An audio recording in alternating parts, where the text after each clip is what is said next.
Puta, eu me caguei já no começo. Essa parte é difícil.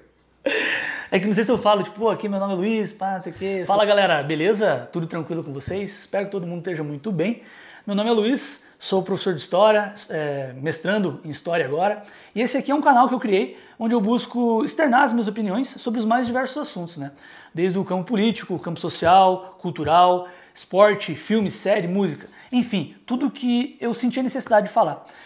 O texto aqui que eu preparei hoje, né, a reflexão que eu trouxe aqui para o canal de hoje, era para pensar a respeito sobre a atuação da seleção brasileira no jogo de ontem, mas também buscando assim um aspecto mais histórico da situação, né, tentar aprofundar o debate para tentar entender de fato, né, o que está acontecendo com a nossa seleção, né, por que ela está jogando tão mal. Enfim, se você é meu amigo, se você chegou aqui por acaso, se você curte meu trabalho ou se você gosta do tema aí, já vou pedir para você deixando o like, se inscrevendo no canal aí, que isso vai me ajudar bastante. E é isso aí, galera. Valeu e bora pro vídeo.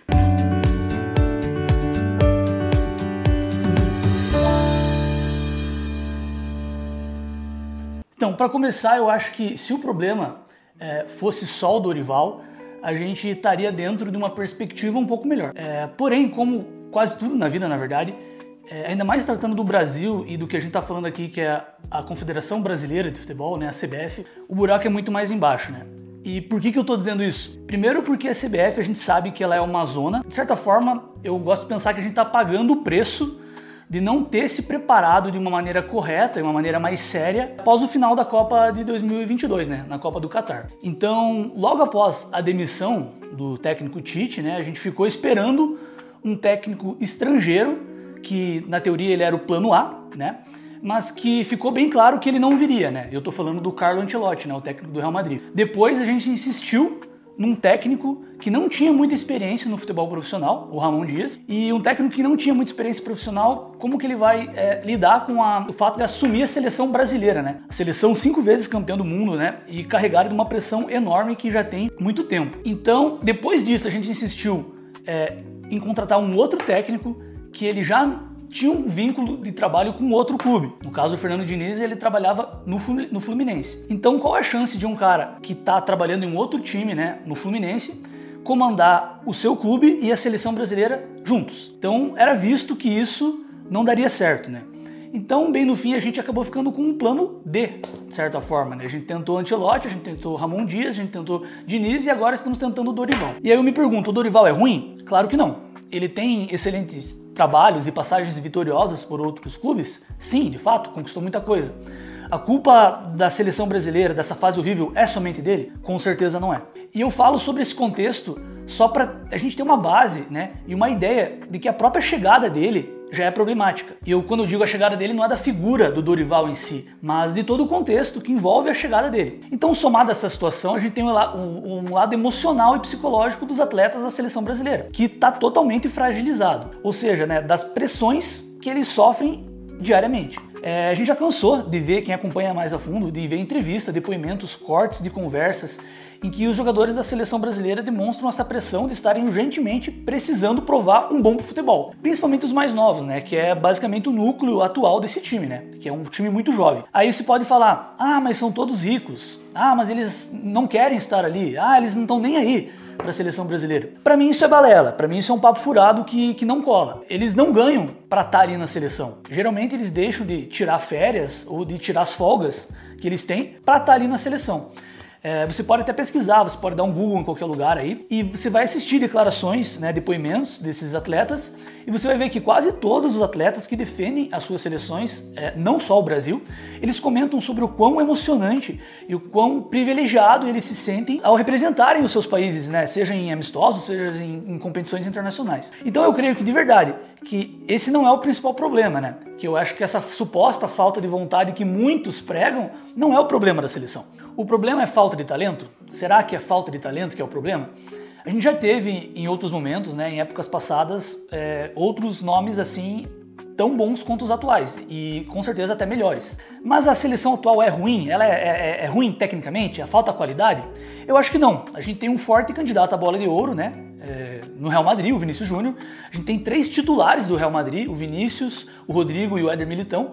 E o Real Madrid é o maior clube do mundo, o atual vencedor da Champions League, que é o maior campeonato de clubes do mundo. Temos 2 goleiros titulares de clubes de altíssimo nível na Inglaterra, o Alisson no Liverpool, o Ederson no Manchester City. Temos outros jogadores que jogam em times de primeira prateleira no futebol mundial. Então eu acho que a falta de talento também não é. Mas novamente, você pode dizer, mas era bom antes que a gente tinha o Ronaldo, o Rivaldo, o Romário, o Ronaldinho. E às vezes eu fico me perguntando se isso é só preguiça ou ignorância da nossa própria história no futebol. Porque assim, falar isso é simplesmente esquecer que antes de 94, a geração do Romário, que a gente viu ficar 24 anos sem chegar numa final de Copa do Mundo, não conquistou nada. E de fato eles ganharam um título em 94, mas será que as pessoas da década de 80 não falavam, mas antes tinha Pelé, tinha Garrincha, tinha Rivelino, e em 94 a gente foi campeão. Então eu não sei se isso tem muito a ver, o fato de falar, porque no passado, né, tinha melhores, e agora não tem. Se no momento atual, em 2024, né, a gente usa esse argumento para dizer que no passado que tinham melhores jogadores, quando a gente se refere ao passado de 20 anos atrás, Ronaldo, Ronaldinho, Romário, será que as pessoas da década de 80 também não usavam esse mesmo argumento para dizer, no passado a gente tinha Pelé, tinha Garrincha, tinha Rivelino? Só que esse mesmo argumento ele não é totalmente válido, porque mesmo utilizando ele, a gente ganhou em 94, num espaço de tempo de 24 anos. Mas um dos fatos que eu mais queria frisar aqui é que para mim é nítido que os atletas atuais do Brasil eles carregam uma pressão gigantesca que aumenta a cada vitória que não vem, né? A cada partida que eles jogam de uma maneira que não é considerada vistosa, a cada partida que eles não praticam o jogo bonito, né? A cada eliminação de Mundial ou de Copa América, essa pressão cada vez aumenta. Eu particularmente não vi a geração de 94, né? Que venceu o Tetra nos Estados Unidos. Mas por tudo que eu já consumi e já li sobre entrevistas, documentários, vídeos na internet, textos, né? A geração de agora, da nossa seleção, ela lembra muito a geração de 94. Por quê? Porque é uma geração sem grandes conquistas, uma geração sem muita identidade com o jogo, uma geração que tem um núcleo muito jovem e promissor, mas que ele não encanta e não convence e está constantemente fracassando em competições internacionais, né? Em Copa do Mundo, em Copa América. Se a gente pensar desde que a gente chegou na final em 2002, a gente nunca mais chegou numa semifinal. Isso eu nem estou contando a semifinal da Copa do Brasil, que tem o 7-1, isso aí é um outro assunto que a gente nem gosta de considerar. Mas a gente tem um time que não encanta, né, como eu disse, que não faz com que o seu torcedor se sinta conectado assistindo a seleção brasileira. Um time que vive, assim como o time de 94 vivia, uma expectativa, uma ansiedade para o retorno, para um possível retorno do seu principal jogador. O Romário, ele ficou muito tempo sem ser convocado na época. Ele foi convocado só na última partida, né? Ele participou de algumas outras partidas das eliminatórias, mas ele ficou um tempo sem ir e ele é convocado somente no último jogo porque o Brasil tinha chance de não classificar para a Copa. É um cenário um pouco parecido com o nosso. A gente está perigando não classificar e estamos na dependência do Neymar, que é o nosso principal jogador. Então, o que eu estou querendo chamar a atenção aqui? Para bater na tecla do fator pressão. Claro que, acho que muitos podem dizer, e eu acho que o argumento é justo também, mas pressão é trabalhar cedo, né? Pressão é acordar às 5 horas da manhã, pegar um busão lotado, pegar um sol de rachar lá e bater laje. Cara, é óbvio que existem diferenças que elas são incomparáveis nesse contexto, né? Mas negar que os atletas eles sofrem pressão dentro do campo, eu acho que negar isso é uma certa ignorância. Eu não tô aqui passando pano, né? Não é esse o objetivo do vídeo, passar o pano pros atletas e dizer, coitadinhos e tal. Não é isso, né? Eu tô aqui propondo o debate, né? Tentando pensar um pouquinho fora da caixa, já que o futebol, quer que você goste ou não, quer que você assista ou não, ele tá no nosso meio, né? Quarta-feira à noite é futebol que passa. Domingo, horário nobre, de 4 horas da tarde é futebol que passa. Então a gente gostando ou não, você gostando ou não, o futebol ele tá no nosso meio social. Então a gente pode perceber, e para mim é bastante nítido isso, que quando a gente vê que esses atletas de alto nível não conseguem performar bem na seleção o que eles performam no clube, o próprio exemplo do Vinícius Júnior, né? Como eu já disse, ele tem grandes chances de ser apontado como o melhor jogador do mundo nessa temporada.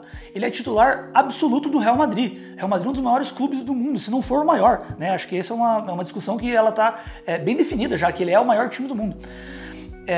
e você ser, né, titular nesse time, você ser o principal, basicamente o principal jogador. E outros jogadores também, né, como eu já citei durante o vídeo de outros clubes, não conseguem performar na seleção que eles performam no clube. Aí é um problema que a gente está tentando aqui, eu estou contribuindo para isso aqui nesse vídeo, e tentar entender o porquê. Né? Porque se fosse fácil, se a gente pudesse, não, é culpa do Dorival, é culpa do técnico, eu não tinha apresentado todo esse contexto de antes, pra gente tentar entender um pouquinho da situação atual. Então assim, pelo menos até agora, sob o comando do Dorival, o fato que a gente tem é que eles não conseguem desenvolver esse futebol.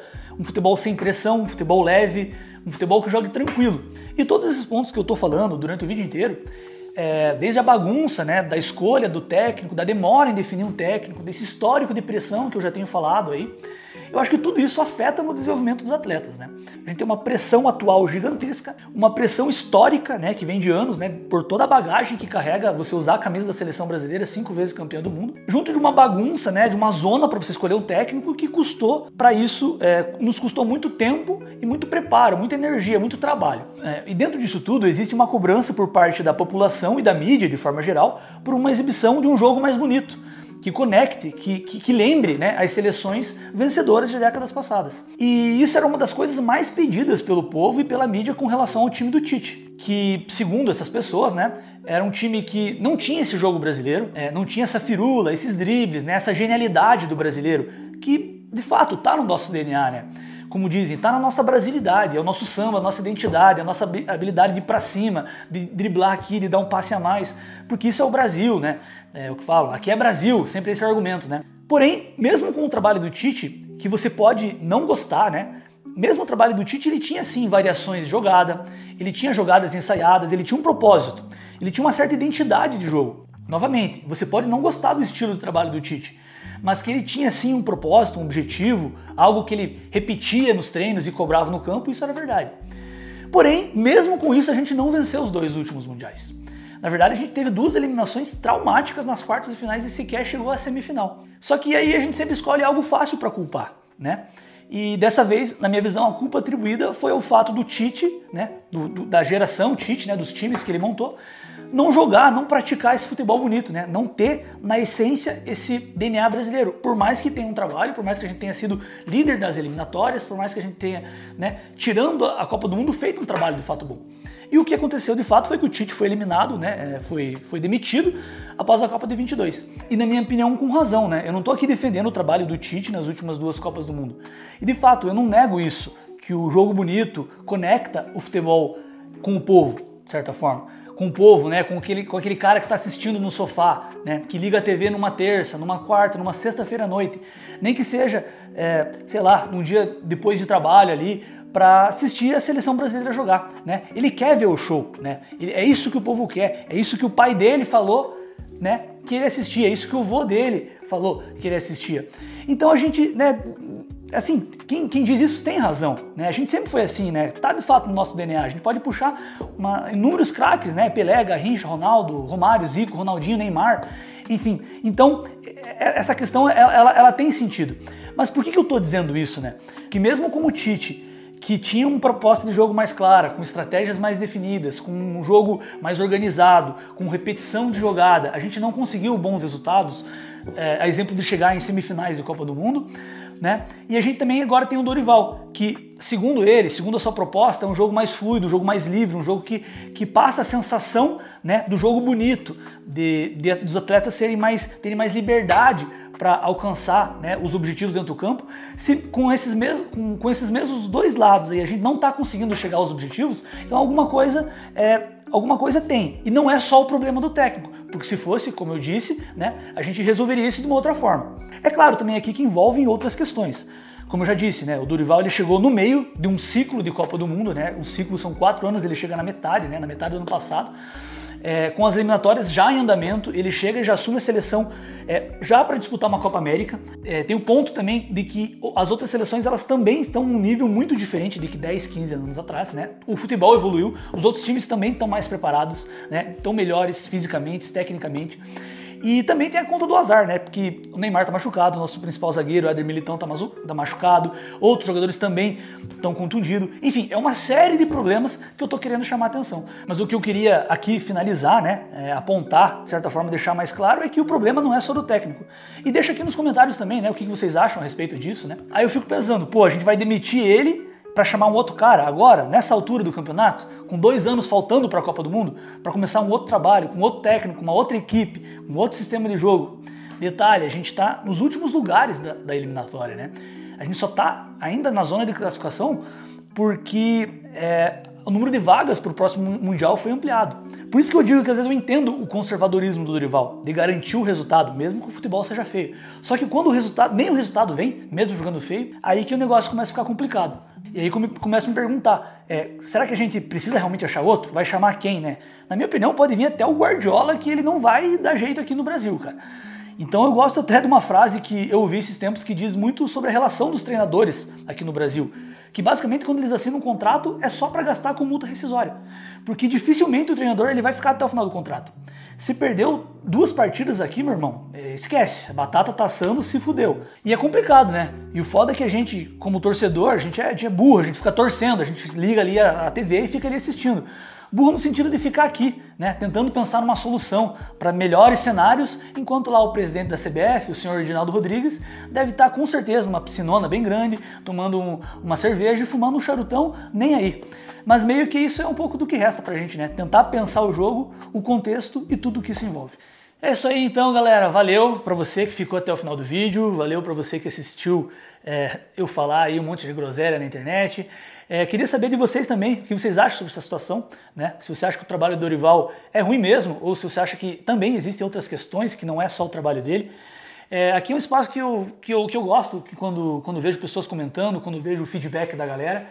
Então, comenta aí alguma coisa, né? Vamos engajar, vamos ajudar esse projeto aí que é muito bacana. Deixa o likezinho aí, que vai me ajudar muito. Acho que dessa forma o YouTube vai entender que o meu conteúdo é relevante, vai levar meu conteúdo para outros lugares, para outras pessoas. Se você também não é inscrito no canal, cara, se inscreve aí e que vai estar me ajudando muito. Me caguei no final. Cu!